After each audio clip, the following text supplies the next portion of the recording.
మరో బ్రేకింగ్ చూస్తే సంగారెడ్డి జిల్లా అమీన్పూర్లో యువకుడు హత్యకు గురయ్యాడు.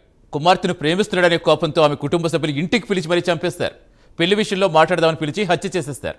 అమీన్పూర్కు చెందిన యువతి బీటెక్ విద్యార్థి శ్రవణ్ సాయి కొన్నేళ్లుగా ప్రేమించుకుంటున్నారు. ఇదే విషయంలో యువతి పేరెంట్స్ పలుమార్లు హెచ్చరించారు. అయినా వినిపించుకోకపోవడంతో పెళ్లి విషయంలో మాట్లాడుకుందామని చెప్పి మాటు వేసి హత్య చేశారు.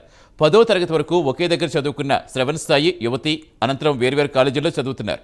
Shravan Sai Saint Peter engineering కాలేజీలో బీటెక్ సెకండ్ ఇయర్ చదువుతున్నాడు. కుత్బుల్లాపూర్లో రూమ్ తీసుకుంటున్నాడు.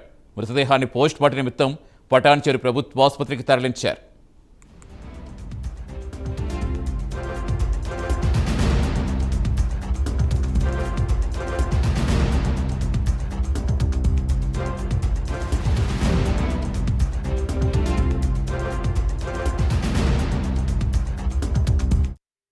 పూర్తి సమాచారం ఇచ్చేందుకు మా కరెస్పాండెంట్ కుమార్ జరుగుతున్నారు. కుమార్, నిజంగా చాలా దారుణం. వాళ్ళకి ఇష్టం లేకపోతే ఇష్టం లేదని చెప్పాలి, లేదా గట్టిగా వారించాలి, లేదా వాళ్ళ పేరెంట్స్కి చెప్పాలి. అబ్బాయి పేరెంట్స్కి ఇలా చంపేయడం ఏంటి? అసలు అబ్బాయి పేరెంట్స్కి ఏమైనా ఇన్ఫర్మేషన్ తెలిసిందా? వాళ్ళేం చెప్తున్నారు, పోలీసులు ఏం చెప్తున్నారు? Thank you Satish. సంగారెడ్డి జిల్లా అమీన్పూర్ పోలీస్ స్టేషన్ పరిధిలో దారుణం చోటు చేసుకుందని చెప్పొచ్చు.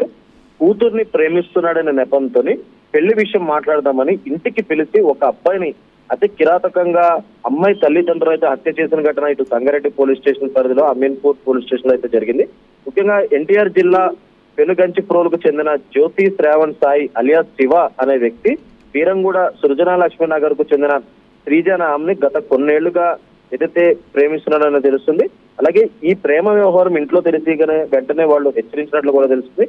అయితే అమ్మాయి అబ్బాయి 10వ తరగతి వరకు కూడా ఒక దగ్గరే చదువుకున్నారు. ఆ తర్వాత వేరువేరుగా విద్యాభ్యాసం అయితే చేస్తున్నారు. అయితే అప్పటి నుంచి కూడా వీళ్ళు ప్రేమలో ఉన్నట్లయితే తెలుస్తుంది. వీళ్ళిద్దరికి పెళ్లి విషయం మాట్లాడుకుందామని ఇంటికి పిలిచి ఒక్కసారిగా అబ్బాయిపై అయితే అమ్మాయి కుటుంబ సభ్యులు అయితే దాడి చేశారు. ముఖ్యంగా మృతుడు అంటే మైసమ్మగూడలో సెయింట్ పీటర్ ఇంజనీరింగ్ కాలేజీలో బీటెక్ సిఎస్సి సెకండ్ ఇయర్ అయితే చదువుతున్నాడు. మృతుడు ప్రస్తుతం కుత్బుల్లాపూర్ లోని ఒక రూమ్ తీసుకొని ఉంటున్నట్లు కూడా తెలుస్తుంది. అయితే ఈ సంఘటన తర్వాత మృతదేహాన్ని పోస్ట్ మార్టం నిమిత్తం పటాన్చెరు ప్రభుత్వ ఆసుపత్రికి అయితే తరలించారు. అయితే ఇప్పటికే పోలీసులు కూడా ఘటనా స్థలానికి చేరుకొని అక్కడ క్లూస్ అన్ని కూడా సేకరించారు. అయితే కేసు నమోదు చేసుకుని పూర్తి దర్యాప్తు అయితే అమీన్పూర్ పోలీసులు అయితే చేస్తారు.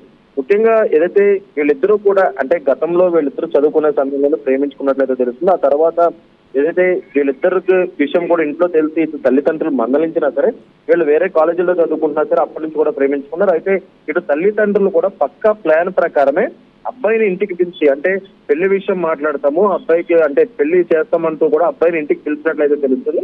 ఇంటికి పిలిచి ఒక్కసారిగా మూకుమ్మడిగా దాడి చేయడంతో కూడా అబ్బాయి అక్కడికే మృతి చెందినట్లయితే తెలుస్తుంది. వెంటనే ఇటు అమీన్పూర్ పోలీసులు కూడా అక్కడికైతే చేరుకున్నారు. ప్రస్తుతం ఏదైతే అక్కడ పూర్తిగా ఏదైతే క్లూస్ టీం కూడా చేరుకొని ఆధారాలు కూడా సేకరించారు. ప్రస్తుతం పోలీసులు దీనిపై కేసు అయితే నమోదు చేశారు. దీనిపై పూర్తి దర్యాప్తు చేసిన తర్వాత మొత్తం విషయం అయితే బయటకు వచ్చే అవకాశం అయితే ఉంది Satish. Right, thank you Kumar.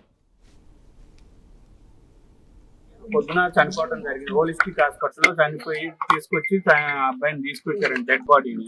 ఆ పిల్లోళ్ళు ఎవరో సిరి అంట అమీన్పూర్ నివాసంలో ఉండేవాళ్ళు హరిప్రసాద్ వాళ్ళ ఫ్యామిలీకి సంబంధించిన వాళ్ళు తీసుకొచ్చి జాయిన్ చేశారంట. అక్కడికి వాడు తీసుకొచ్చేసరికి డెడ్ బాడీనే తీసుకొచ్చారని హాస్పిటల్ వాళ్ళు చెప్పారు. ఇంకా ఎంక్వైరీ మరి పోలీసు వారికి చెప్తాం, వాళ్ళకి తగిన చర్యలు తీసుకోమని పోలీసు వారు ఎంక్వైరీ చేస్తున్నారు. వాళ్ళకి తెలిసిన సమాచారం వాళ్ళకి తెలుసుది. నాకు కూడా కొంత ఏంటంటే ఆ అబ్బాయి ఏదో అమ్మాయిని ప్రేమించిండి అని చెప్పి పోయిందన్నారు. అంతకు ముందే వాళ్ళు చంపుతామని అదని ఇదని బెదిరించారు. ఆస్తులు రాంచుకోవాలని కూడా ఒక 2-3 సార్లు వాడి ఆస్తుల గురించి కూడా ఎంక్వైరీ చేశారు. వాళ్ళు లొంగలేదనుకుంటా కొట్టి చంపారని మేము అనుకుంటున్నాం. ఎప్పుడు జరిగింది? అది నిన్న జరిగిందండి. వాడిని తెల్లవారుజామున తీసుకొచ్చి ఉంటారు.